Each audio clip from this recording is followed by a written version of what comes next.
কেমন আছো আমার প্রিয় বন্ধুরা? আশা করছি তোমরা যে যেখানেই আছো সকলেই ভালো আছো, সুস্থ আছো। আমি আমার পরিবারের সকলকে নিয়ে খুবই ভালো আছি। আমি সুপ্রিয়া। আমার সকল প্রিয় বন্ধুদের আমার ব্লগ চ্যানেলে অনেক অনেক স্বাগত, অনেক অনেক ভালোবাসা জানিয়ে আজকের ব্লগটি শুরু করছি। আর হ্যাঁ বন্ধুরা, আমার এই ভিডিওটি প্রথম থেকে শেষ পর্যন্ত দেখার অনুরোধ রইল তোমাদের কাছে। আশা করছি তোমাদের খুবই ভালো লাগবে। এদিকে মেঘনা যাচ্ছে পিকনিকে, ওর কোচিং সেন্টারে পিকনিক আছে, তার জন্য সকাল সকালে বেরিয়ে পড়েছে। মানে সকালে ওখানে টিফিন দেবে খেতে, তারপরে দুপুরে খাওয়া দাওয়া যা রান্না হবে আর কি। তো ওইখানে আর কি গেল মেঘনা। আর এদিকে মেঘা আর আমার দিদির মেয়ে দুজনে দোল খাচ্ছে। আর এদিকে আমার ভাগ্নিও এসছে আর নাতনি ঘরে। আর আমার দিদিরা না কালকে এসছে, কালকে ওই যে পাটকাঠি মেলতে গেছিলাম, তো তারপরে তো আর কি ব্লগটা করা হয়নি। তো বিকালবেলার দিকে আর কি এসছে, ওখান থেকে আসার পরে আর কি খাওয়া দাওয়া করেছি দুপুরে। তারপরে আর কি বিকালে কাজকর্ম করছিলাম, তখনই আর কি দিদিরা এসছে। আর দিদিরা ফোন করে আসেনি, তাহলে আর কি আমি বলে দিতাম তোমাদেরকে যে আমার দিদিরা আসবে, তো সেই জন্য আর কি বলা হয়নি। যাই হোক, দিদি এসছে কালকে। তো এখন দিদি বলছে আজকে চলে যাবে, তো আমি বলছি আজকের দিনটা থেকে যাও, কালকে চলে যেও। তো ভাগনাকেও ডাকলাম ফোন করে, বলছে ও আসবে। তো যেহেতু সামনে মাধ্যমিক পরীক্ষা, ওই জন্য আর কি আসেনি। আর দিদি অনেক বলার পরে বলছে ঠিক আছে আজকে থেকে যাব। আর এদিকে মেঘনার বাবা বাজার থেকে হেলাঞ্চা শাক এনেছিল, সেই শাকগুলো না শুকিয়ে গেছে। তো ভাবলাম যে একটু জল দিয়ে ভিজিয়ে রাখলে শাকগুলো না একদম জ্যান্ত হয়ে যাবে। তো তার জন্য দেখো একটা গামলায় করে জল নিলাম, আর তারপরে ওই যে 4 বান্ডিল শাক ভিজিয়ে রাখছি। আর এটা না আমার শাশুড়ির টেকনিক, এইভাবে না শাকগুলো রাখলে একদম জ্যান্ত থাকে। তো তারপরে দেখো এদিকে আমার ভাগ্নি রান্না করছে, ভাগ্নির মাংসটা রান্না হয়ে গেছে। আর ওইখানে তো দিদি রান্না করছে গ্যাসের উপরে। তো দিদি আর ভাগ্নি দুজনেই রান্না করছে। আর এদিকে দেখো ওদের রান্না হয়ে গেছে। তারপরে আমি আর কি ওই যে দুধ রেখেছিলাম, তখন ওই দুধটা জাল দেওয়া হয়নি, ওই পিঠে করতে হবে। ভাগ্নি বলছে মাসি আমি পিঠে খাবো। তো পরশু দিন তো পৌষ পার্বণ, তো ভাগ্নি যখন খেতে চেয়েছে ও তো আর থাকবে না। পৌষ সংক্রান্তির আগেও তো দিদিরা চলে যাবে, কারণ দিদিদের বাড়িতেও তো পৌষ সংক্রান্তি করতে হবে। তো সেই জন্য আর কি ভাবলাম যে ভাগ্নি খেতে চেয়েছে তাহলে করে দিই। তো তার জন্য দেখো 2 কিলো দুধ এনেছি। আর ও ভিজানো পিঠে খুব ভালো খায় আর কি। তো তার জন্য সাজের পিঠা দুধ দিয়ে ভিজিয়ে দেবো। আর আমার মেয়েরা না সাজের পিঠা মাংস দিয়ে তারপরে ঘন্ট দিয়ে খুব ভালো খায়। তো শুকনো খাবে সবাই, তো বেশি করে আর কি গুলেছি চালের গুঁড়িটা। তো ওই জন্য ওটা আর কি আগে ভিজিয়ে রেখেছিলাম, তাহলে আর কি পিঠেটা ভালো হবে। একটু আগে আর কি গুলে রেখেছিলাম উষ্ণ গরম জল দিয়ে। আর এদিকে দুধটা চিনি দিয়ে ভালো করে জ্বালিয়ে নেব, তারপরে আর কি পিঠেগুলো করব। আর এদিকে দিদিকে বললাম ওটা একটু মিষ্টি শেপের ভিতর রেখে দাও, রান্না তো হয়ে গেছে। আর দিদি বলছে ঠিক আছে, তুই সব কিছু ধরে ধরে দে, আমি রেখে দিচ্ছি। আর আমার ভাগনাও কিছুক্ষণের মধ্যে চলে আসবে। আর দুঃখের বিষয় ভাগনার মুখটা দেখাতে পারলাম না তোমাদের, কারণ খুবই লাজুক, ও আসতে চায়নি ক্যামেরার সামনে কখনোই। তো এদিকে দেখো দুধটা জাল দেওয়া হয়ে গেছে আমার, তো ওটা নামিয়ে নিয়েছি। তারপরে সাজের পিঠাগুলো করব, তো সবাইকে দেবো করে, তারপরে সবার যখন খাওয়া হয়ে যাবে তারপর আর কি পরে যেগুলো করব সেগুলোকে দুধে ভিজিয়ে নেব। আর গরম দুধের ভিতর দিলে তাড়াতাড়ি আর কি ভিজে যাবে, বেশি সময় লাগবে না। আর সাজের পিঠে তো এখন সবাই খাবে শুকনো, আর যেগুলো ভিজিয়ে রাখবো ওগুলো আর কি সকালে খাবে, এখনও খাবে অল্প অল্প, সকালবেলা না বেশি ভালো লাগবে। ঠান্ডায় ঠান্ডায় মিষ্টি মিষ্টি খাবার বেশ ভালোই লাগে খেতে। আর পিঠে কে কেমন পছন্দ করে জানি না, আমাদের বাড়িতে সবাই না খুব পিঠে প্রিয় আর কি, খুব ভালো খায় সবাই। এই শীতের সিজনে তো চলবে, মানে প্রায় প্রায় 1 সপ্তাহ 10 দিন পর পর আর কি সব পিঠে করতে হবে বাড়িতে। মেয়েরাও খুব ভালো খায়, আর আমারও খুব পছন্দ জানো তো। এই সাজের পিঠে না শুকনো বেশি ভালো লাগে না আমার খেতে।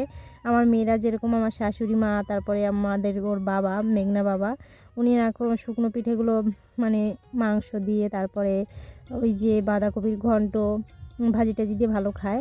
আমার কিন্তু অতটা ভালো লাগে না, আমি কিন্তু একটু আর কি দুধে ভিজানো সেই পিঠেগুলো খুব ভালো লাগে।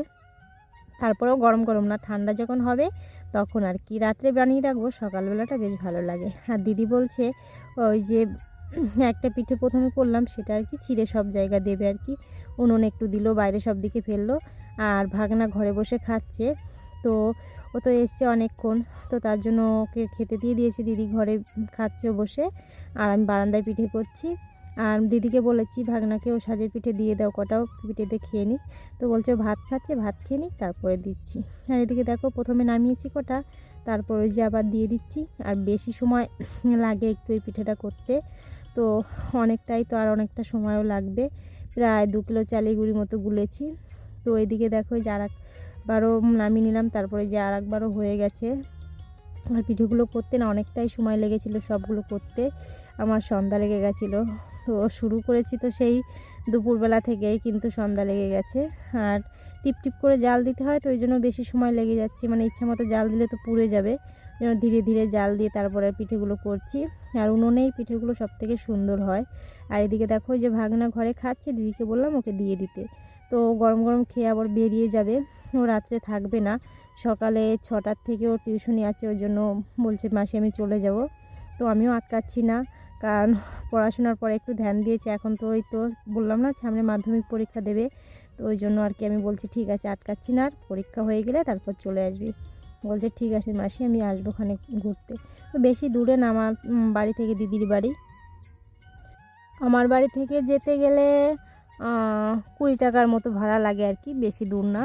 অটো করে প্রথমে যেতে হয় চৌমাথা, তারপরে আবার ওখান থেকে যেতে হয় আবার 10 টাকা লাগে।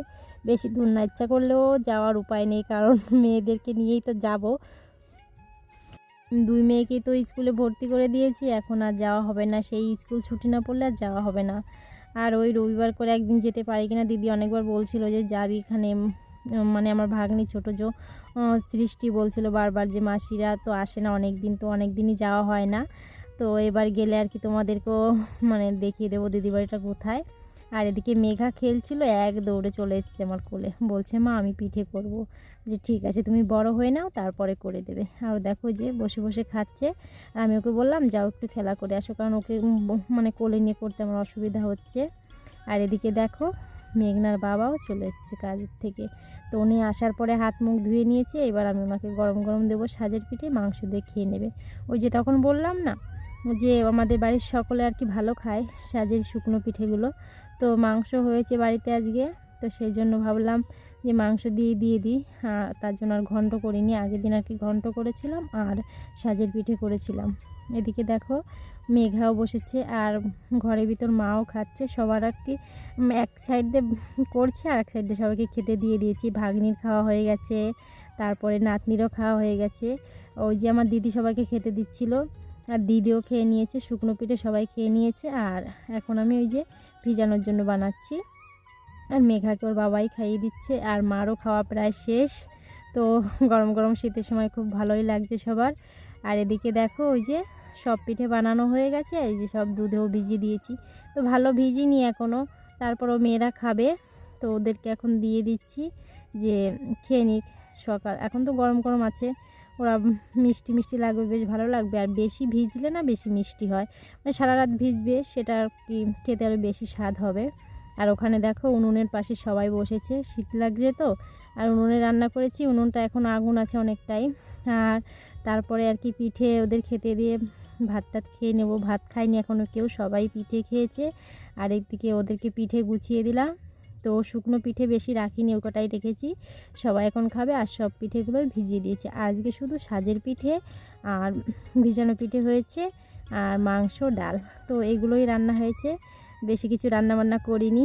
আর সকালবেলা করেছিলাম, সকাল থেকে তো ব্লগটা শুরু করিনি, সেজন্য আর কি তোমাদের সঙ্গে শেয়ার করাও হয়নি।